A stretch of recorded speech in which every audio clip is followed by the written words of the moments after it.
ছাত্রলীগ বাংলাদেশের কলঙ্কের নাম। ছাত্রলীগের ইতিহাস হচ্ছে বাংলাদেশের নব্য রাজাকারদের নাম। আমরা দেশবাসীকে বলতে চাই 2024 সালে ছাত্র সমাজের পরিচয় চিহ্নিত হবে কে ছাত্রলীগ নামক রাজাকার ছিল আর কে লড়াই সংগ্রাম করে যুদ্ধের পক্ষে ছিল। এটা নির্ণয় করা হবে কোটা বিরোধী আন্দোলনে কারা রাজপথে ছিল, কারা মিছিল করেছে, কারা পানি সাপ্লাই করেছে, কারা রক্ত দিয়েছে, কারা জীবন দিয়েছে, কারা ছাত্রলীগের হেলমেট বাহিনীর বিরুদ্ধে নতুন করে যুদ্ধ করেছে। ওরাই বাংলাদেশের নতুন মুক্তিযোদ্ধা। ছাত্রলীগ যুবলীগ হচ্ছে 2024 সালের আলবদর পাকিস্তানি হানাদার বাহিনী রাজাকার। ওদেরকে প্রতিহত করতে হবে পাড়ায় মহল্লায়, ক্যাম্পাসে, কলেজে, বিশ্ববিদ্যালয়, যেখানে যেভাবে পারেন। এটা বাংলাদেশের স্বাধীনতা সার্বভৌমত্বের লড়াই, এটা বাংলাদেশকে গণপ্রজাতন্ত্র করবার লড়াই, এটা বাংলাদেশকে দিল্লির দাসত্ব থেকে নতুন করে স্বাধীন করবার লড়াই, এটা বাংলাদেশকে তার 20 কোটি মানুষের কাছে ফিরিয়ে দেবার লড়াই।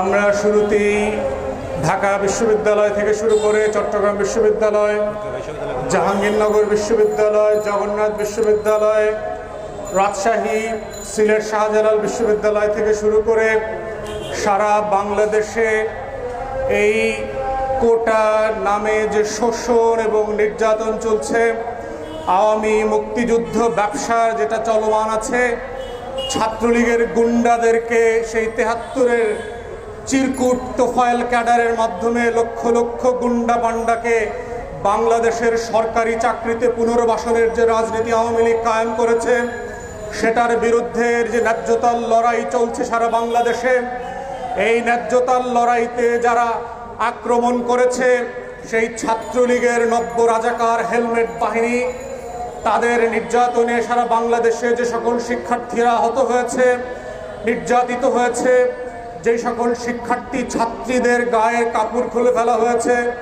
রক্ত ঝরানো হয়েছে, আমরা তাদেরকে স্যালুট জানাচ্ছি এবং সহমর্মিতার সাথে স্মরণ করছি। আমরা ইতিমধ্যে খবরে দেখেছি রোকেয়া বিশ্ববিদ্যালয়ে একজন ছাত্রকে গুলি করে ছাত্রলীগ হত্যা করেছে। আজকে কিছুক্ষণ আগে মাত্র তার লাশের ছবি দেখলাম। আমরা সারা বাংলাদেশের মানুষকে অনুরোধ করছি, দয়া করে বাংলাদেশে শেখ হাসিনার নেতৃত্বে যেই জমিদারি প্রথা শাসন চালু হয়েছে, এটার বিরুদ্ধে যদি আপনারা লড়াই না করেন, এটার বিরুদ্ধে যদি আপনারা রুখে না দাঁড়ান, এটার বিরুদ্ধে যদি আপনারা প্রতিবাদ না করেন, ঘরে ঘরে গিয়ে আওয়ামী লীগ আপনাদেরকে গুলি করবে, আপনাদের বাড়িঘর ধ্বংস করবে।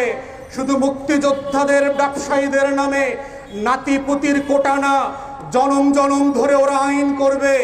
তোফায়েল ক্যাডারের মতো নতুন করে ছাত্রলীগ ক্যাডার ছাড়া বাংলাদেশে কেউ সরকারি চাকরি পাবে না।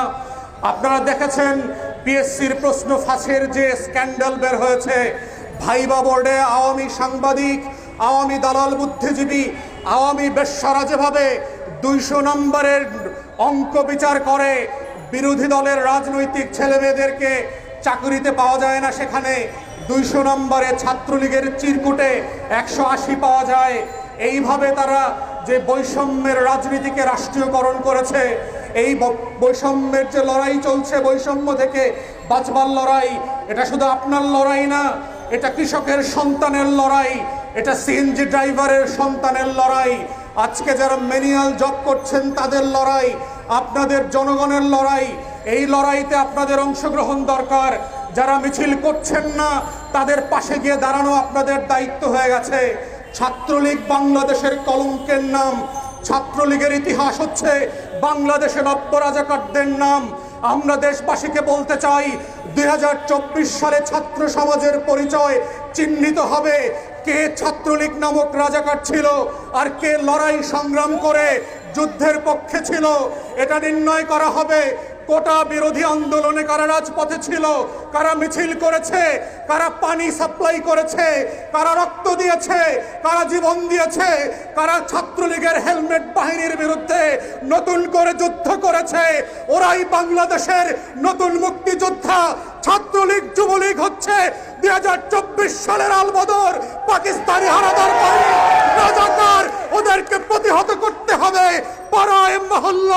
ক্যাম্পাসে কলেজে বিশ্ববিদ্যালয় যেখানে যেভাবে পারেন এটা বাংলাদেশের স্বাধীনতা সার্বভৌমত্বের লড়াই, এটা বাংলাদেশকে গণপ্রজাতন্ত্র করবার লড়াই, এটা বাংলাদেশকে দিল্লির দাসত্ব থেকে নতুন করে স্বাধীন করবার লড়াই, এটা বাংলাদেশকে তার 20 কোটি মানুষের কাছে ফিরিয়ে দেবার লড়াই। ৭১-এর হাতিয়ার গর্জে উঠুক আরেকবার। ৭১-এর হাতিয়ার লড়াই লড়াই লড়াই চাই, লড়াই করে বাঁচতে চাই, এই লড়াই বাঁচার লড়াই। এই লড়াইয়ে জিততে হবে।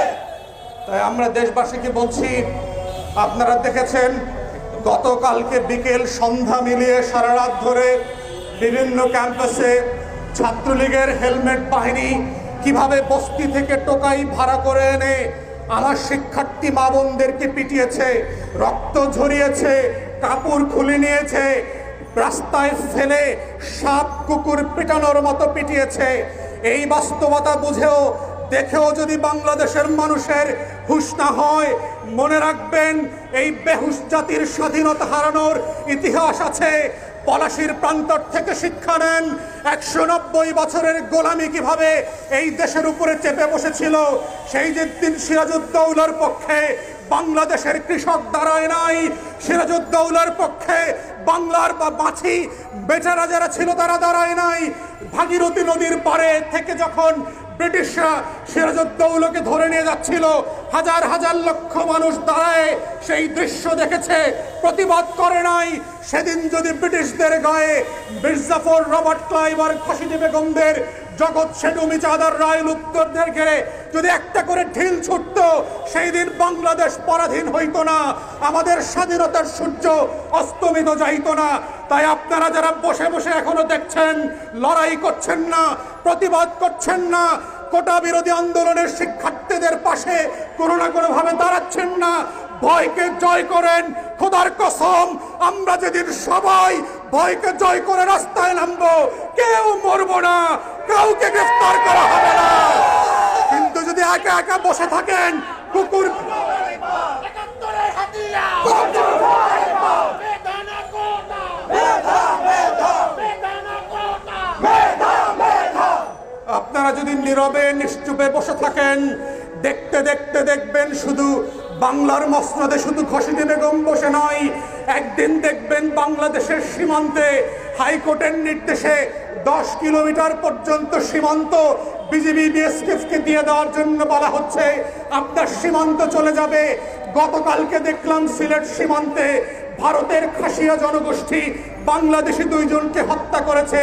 ঘুমন্ত জাতি দেখতে দেখতে দেখবেন একদিন ঘুম থেকে উঠে অন্য দেশের জাতীয় সঙ্গীত বাজছে, একদিন ঘুম থেকে উঠে দেখবেন বাংলাদেশের নাম পরিবর্তন হয়ে গেছে, একদিন ঘুম থেকে উঠে দেখবেন এই স্বাধীন লাল সবুজের পতাকার রং পরিবর্তন হয়ে গেছে, একদিন ঘুম থেকে উঠে দেখবেন বাবা দাদার সাবকওয়ালা দলিলে করা জমিগুলোর মালিকানা পরিবর্তন হয়ে গেছে, একদিন ঘুম থেকে উঠে দেখবেন কোটার নামে বাংলাদেশিরা চাকরি পাচ্ছে না, বিদেশ থেকে আসা বর্ডার ক্রস করে এসে লক্ষ লক্ষ মানুষ আপনার আমার চাকরি কেড়ে নেবে। সেই দিনের অপেক্ষা করবেন না আপনারা লড়াই করবেন, সংগ্রাম করবেন, জীবন দেবেন, রক্ত দেবেন, লাল সবুজের পতাকাকে বাঁচিয়ে রাখবেন? এটা বাংলাদেশের 20 কোটি মানুষকে সিদ্ধান্ত নিতে হবে। আজকে ঘন্টা দেরি হবে, 1 ঘন্টার স্বাধীনতার লড়াইতে আপনি পিছনে পড়ে যাবেন।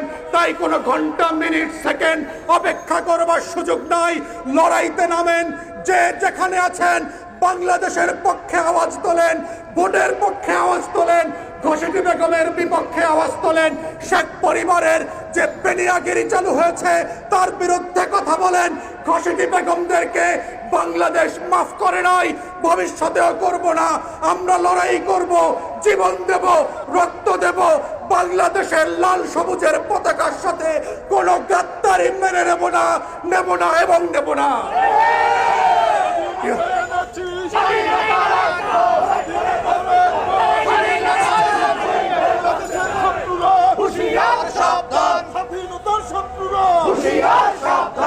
প্রিয় দেশবাসী, আমরা শিক্ষার্থীদেরকে বলছি তাদের ন্যায্য দাবি চালিয়ে যাওয়ার জন্য।